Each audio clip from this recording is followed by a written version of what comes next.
paniniwalaan kung wala ang salita? Ano ang paniniwalaan mo kung wala? Like, eto, sasabihin ko. Sasar, alam mo ba? Siya ang pastor natin. Kung wala yung salita na galing sa akin, ano ang paniniwalaan mo? Diba? So, mayroong panggagalingan ng pananampalataya. At ang panggagalingan lamang ng pananampalataya ay yung salita. So, go back to the way. Do not say, I have faith if you don't read your Bible. Huwag mong sabihin, may pananampalataya ka kung wala ka naman sa salita. Huwag mong sabihin, nakikinig ako, lagi ako sa Bible study, lagi ako sa bahay sambahan, every Sunday, every youth service, andun ako. Pero kung wala ka sa salita, your faith is dead. Galing sa salita tuon sa naniniwala ba kayo na ang katagumpayan ay galing lamang sa Panginoon?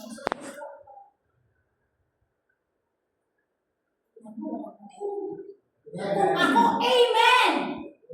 Dahil naranasan ko ang salita, yung sa salita nila ibang naibigkas na ang katagumpayan lamang ay nasa Panginoon. Victory comes from God alone. Hindi sa kakayahan mo, hindi sa sarili mong lakas, hindi sa sarili mong diskarte kung bakit ka naging ikaw ngayon, kundi dahil lang sa Panginoon. Amen? Kaya ka na, alam mo, ay, sana, pagdating ng araw, pag nakatapos kayo, especially, kayo nandito. Pag nakatapos kayo, huwag mong sabihin, diskarte. Kakayahan ko ito. Kasi ako. Kasi nag-aral ako. Kasi nag-review ako. Always give back the credit. Ay kwento dito sa Bible na nagpapakita na ang katagumpayan ay sa Panginoon lamang. At yung si Gideon, you know what, in the book of Judges, si Gideon, isang siya sa hindi sa malakas na tribe. Galing siya sa isang mahinang tribe. The tribe of Benjamin. Sana you will come with me because you know kung sino yung nagbabasit ito, alam niya yung Benjamin. Israelites noon, wala na silang leader because nag-end na kay Joshua. Alam natin yung si Joshua. From Mount Sinai to their journey going to the land of promise. Kanaan. In 30 years, wala silang leader. Nung namatay na si Joshua, wala na. Israelites, mahina na sila when it comes sa mga kalaban nila ng Midianites, Canaanites, Hittites, yung mga types dyan, di ba? Parang masaya. But you know what? Sinabi ng Panginoon kay Gideon, I want you to lead the people to fight the enemy. Alam mo sabi ni Gideon? Bakit? Kasi alam mo ang trabaho ni Gideon na tayo. Anong trabaho ni Gideon? Nagbibiit ng palay. Isa siyang, ngayon pag-aabot yung Ilocano, Kumpay, pagkapas. Ipagpag-ipagay. Today's generation, sasabihin ng Panginoon yung isang niya, ikaw ang magbibigay ng salvation. Apay siya. Bakit ako? Ang daming pagbago, ang daming doktor, ang daming politician sa buhay niya. But I tell you, kaya nga sinabi ng Panginoon, ang katagumpayan ay sa Kanya lamang. Hindi sa karir mo, hindi sa galing mo magsalita, hindi sa galing mo na mag-lead, hindi sa galing mo, hindi sa diskarte kakayahan, kundi ang Panginoon. So there's a story there. Sinabi ng Panginoon, go and fight the Midianites. At kung titingnan mo yung Bible, babasahin mo yung salita, and you will going to meditate on it. Oh my God, the number of Midianites are like the sand in the seashore. Gaano kadami ang buhangin sa dagat? Try mo bilangin yung buhangin sa dagat. Yung buhangin pa kanya, hindi natin nabibilang, di ba? Ganon kadami ang kalaban ng Israelites. Pero sinabi ng Panginoon, go and fight them. Lead the Israelites in it. Karoon ng 32,000 na Israelites to fight the enemy, to fight the Midianites, na nagbubuli sa mga Israelites because binubuli nila ang mga taga-Israel at time na ito. Wala na kasing leader ang Israel. Wala na. Binubuli nila, kinukuha nila yung mga pananim, kinukuha nila yung mga ani, lahat naging slaves sila. At nagtatago na lang ang mga Israelita, ang anak ng Diyos. Ang pinili ng Diyos. And you know what? 32,000 Israelites. Pero sabi ng Panginoon, listen to me mga kapatid. Sabi ng Panginoon, masyadong marami. Alam niyo yung kwento? Yes. I pray. Yun lang sila sabi, ang pananampalataya ay galing lamang sa salas. Sabi ko, it is still for faith. Yung mga lumuhod lang. Sabi niya, madami ang 32,000. Oh my God, kung ikaw ang sasabihin ng Panginoon, 32,000, compared sa kalaban mo na they are like a sun in the seashore. So thousands and thousands and thousands ang number ng mga kalaban ng Israelites. Pag sinabi ng Panginoon, 32,000 is marami yan. Kaya sinabi, tell them Gideon, na kung sino ang natatakot na lumaban ay aalis na lang. Uwi na. Uuwi na sila. Ilan ang umalis? Ilan ang umuwi? Mga kapatid. 22,000. Ang naiwan, 10,000. Pero sinabi ng Panginoon, masyado pang marami. How you are not going?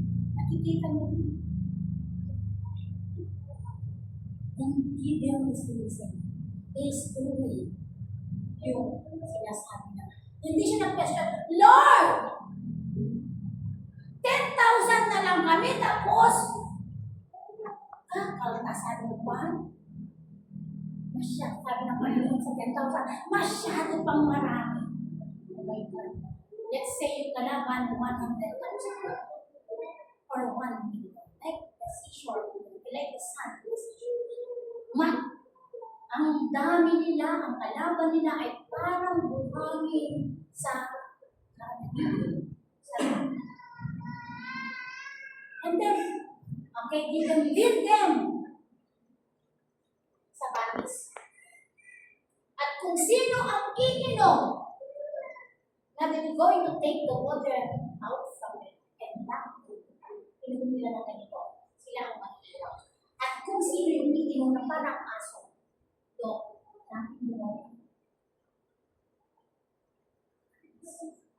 ang puminom na kinuha nila yung tubig at puminom nila 400. is only 300. 400. Oh my God, 300 na lang ang naiwan. Labanan mo ang 100,000. Oh my God, kung tayo ngayon baka Lord, ayoko na. Sakit ako Lord. Diyos ko Lord, lalabanan mo 100,000. 1 million Lord, tama na. At you know what?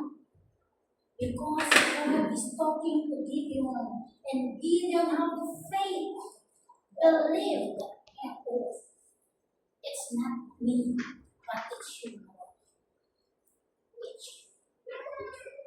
Kaya nung lumaban sila, anong ginamit ni Gideon na weapon?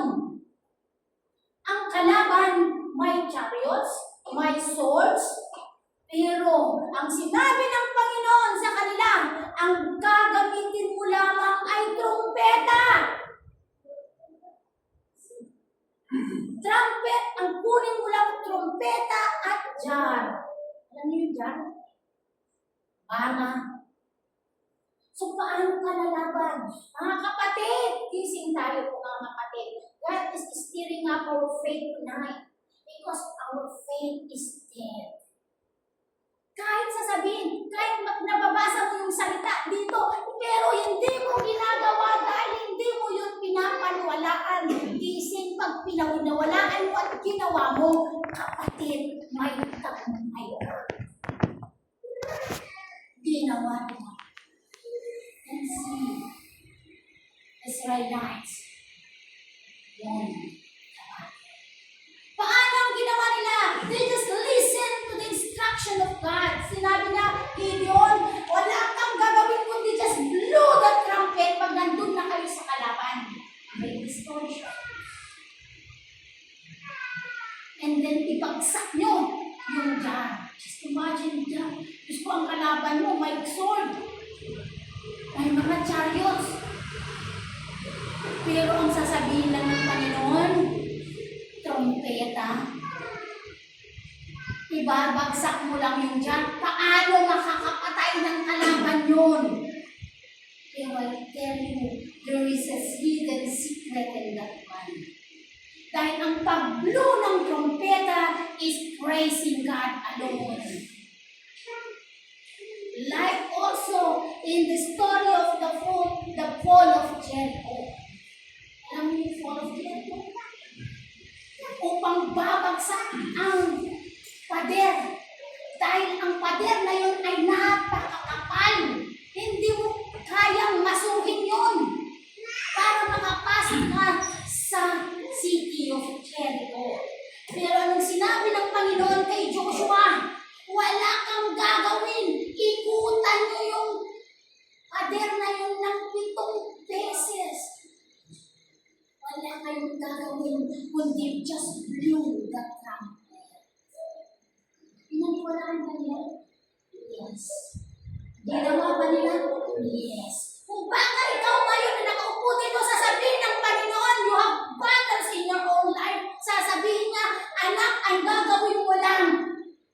Kantahan, awitan mo ako, purihin mo ako. Ay, Lord, sandali lang, Lord, yung kalaban ko, Lord, andyan na Panginoon. Oh, bagin ko na, Lord. Sa sarili kong pakaya. Lalabanan ko sa sarili kong kamao, Lord. Nag-chismis yung kalaban ko, chinismis na i-chismis ko na rin siya, Lord. Dahil vengeance is mine. Ganun na.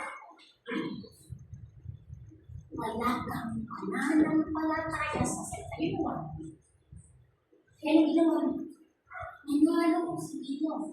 Nanalo ang mga Israelita dahil sa Panginoon lamang. Hindi ipinapakita niya, dinedepik niya sa evento na hindi sa kakayahan ng kamay ng mga nag-Israelita, kundi sa salita lamang ng Diyos sa Panginoon lamang. Because He said, God is ready.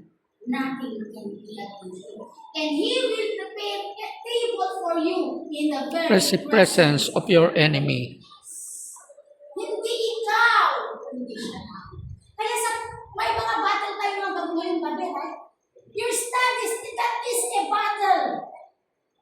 Maraming battle yan. Maraming struggle sa pag-aaral. Hindi ka lang pumunta dito upang sa ganun umupo ka lang doon sa school mo. There is battle there. Ano yun?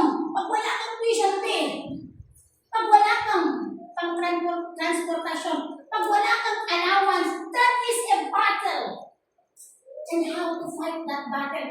Humingi ka kay mama mo? Ay, hindi naman si mama ko eh. Ando naman si papa ko eh. Kawawa naman si mama at papa. Gagawa ka pa ng kasinungalingan. Para magkaroon ka lang ng pera. Para sumunod ka lang sa nakikita mo dito. Upang magkaroon ka lang ng iPhone 17. Ba ang ano ngayon?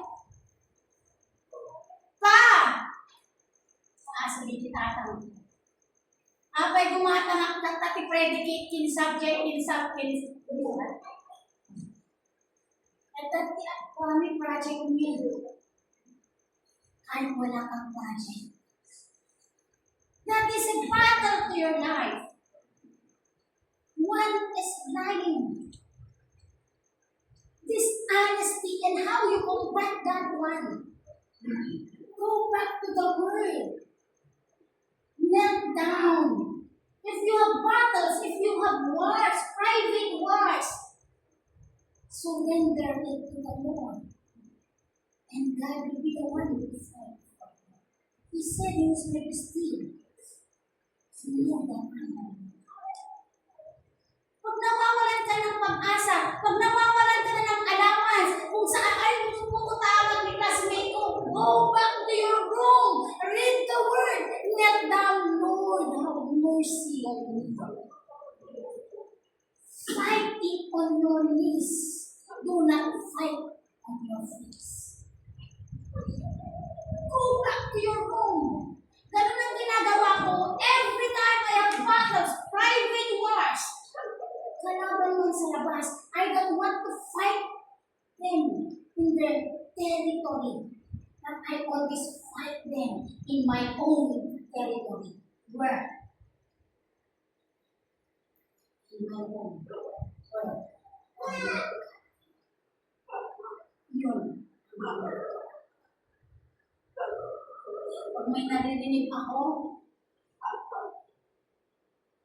pag may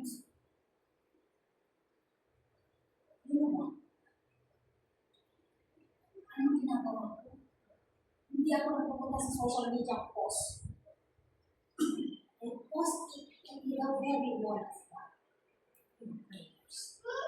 Hindi ako yung tao na pag may kaaway, pag may sakit ako ng loob sa isang tao, o may nakano ako, Facebook, social media. No. Alam mo kung saan ko pinupost? Jeremiah 23:3.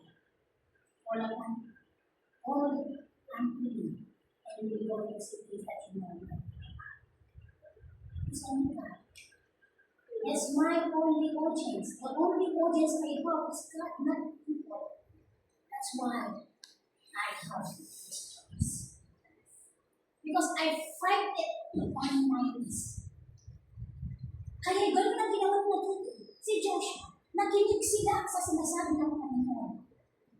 So maraming Kristiyano ang nagsasabing Kristiyano, pero yung pananampalataya ay patay. Patay yung pananampalataya, laging nakaupo dyan. Pero pag may sinabi ang Panginoon, hindi pinapaniwalaan dahil hindi nila nararanasan yung salita. Paano mo maranasan yung salita kung hindi mo paniniwalaan yung salita? Paniwalaan mo yung salita. Gawin mo yung salita upang maranasan mo ang kanyang mga promises. There is a lot of promises dyan sa salita ng Panginoon. And faith comes with it. It's not what you do what the Bereans do. In Acts. Alam niyo pag may nag-preach, kung nag-preach noon si Paul, the Berean, yung mga taga-Berea. Alam niyo ang ginagawa nila? They're not just sitting there. Pag uwi nila, they have the word. They scrutinize the word. Tama ba yung sinasabi ni Pastor? Kasabi mo. And then free. Yun ang dapat natin gawin, especially yung mga kabataan. Wala na akong pag-asa sa pag-aaral ko. Ang year, second year pa lang ako, wala na ako, kala ko ang siguro. Hihip ko na ako. Pinawat ang Kristiyano habang nasusubatan, tumatapang sa pamagitan ng salita. Ang Kristiyano hindi yan sumusuko. Pwedeng mapagod, pero hindi pwedeng sumuko. Pero I tell you now, pwedeng sumuko. Saan ka susuko? Kanino ka susuko? Surrender it. Surrender everything to the Lord. and we will have everything. Amen. Soon, kung ano yung mga karera nyo ngayon, baka masigit pa yan. Kaya masabi niya, we have all the plans, but God has always the plans. Amen. Paniwalaan natin ang salita upang sa ganun yung salita magtrabaho sa buhay natin. That's faith. Amen? Amen. Amen. God bless.